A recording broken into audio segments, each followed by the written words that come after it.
Mambo ni vipi? Leo ni kabumbu ya Yanga na Simba, nasema yani kandanda dabi ya Kariakoo bwana, ambayo inafanyika kule Zanzibar. Mambo ni aje? Mambo poa. Shwari? Shwari kabisa. Uko poa? Niko poa. Bwana, leo wewe ni shabiki wa Yanga na Simba? Mimi mwananchi tu ya. Mwananchi? Leo mnatoboa kwa Simba? Pale kama sio 4-5. Bwana, jina lako unaitwa nani? Naitwa William. Bwana, mechi kisha nitakutafuta na nitakufuatilia. Haya. Nafurahi sana kukutana na mnyama Yeah. Bwana, leo mnashinda? Bwana, leo tunashinda. Uhakika? Yeah. Asilimia ngapi?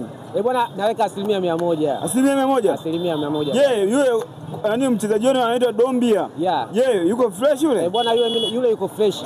Uhakika? Yule yuko fresh na anajua. Anajua? Yeah.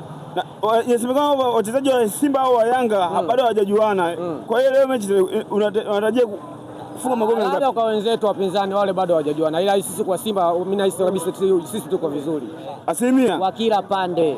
Bwana kweli? Yeah. Bwana, mimi unaitwa nani? Bwana, naitwa Hemedi AK Kontawa wa Matias.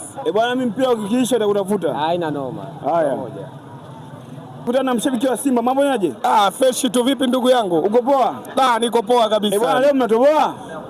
Leo bwana, kutoboa uhakika, kwa sababu timu yetu ya Simba tunaiamini sana, ingawa kuna changamoto ndogo zipo tunajitokeza ndani ya timu, lakini tuna uhakika kabisa tutatoboa kabisa. Yani leo kabisa. Yani leo lazima Yanga ale goli 3 leo. Goli 3? Goli 3 kavu. Unaitwa nani jina lako? Mimi naitwa Samata, maarufu dalali wa hapa mtaani hapa. Naam, nikutana na Samata aka dalali ambaye huyu pige nyumba, mashamba na kadhalika anauza. Bwana, sina mengi, nakutakia mchana mwema. Asante sana. Kwa mara nyingine nikutana na shabiki wa Yanga, mambo ni aje? Kama kawaida. Uko poa? Fresh kabisa. Bwana, leo mnatoboa? Leo hakika. Asilimia ngapi? Asilimia 100 uhakika, kwa sababu timu yetu ipo vizuri, mwenyewe unavyoona mwenyewe. Haina changamoto yoyote, wachezaji wa uhakika. Wakenda shindano lile. Leo ni uhakika. Leo kama sio 4-5 kama za baadaye. Kwa hiyo leo mnaonyesha uteje kwa mara nyingine tena. Kama kawaida yetu. Bwana, mimi sina mengi sana, kutakia mchana mwema. Haina shida.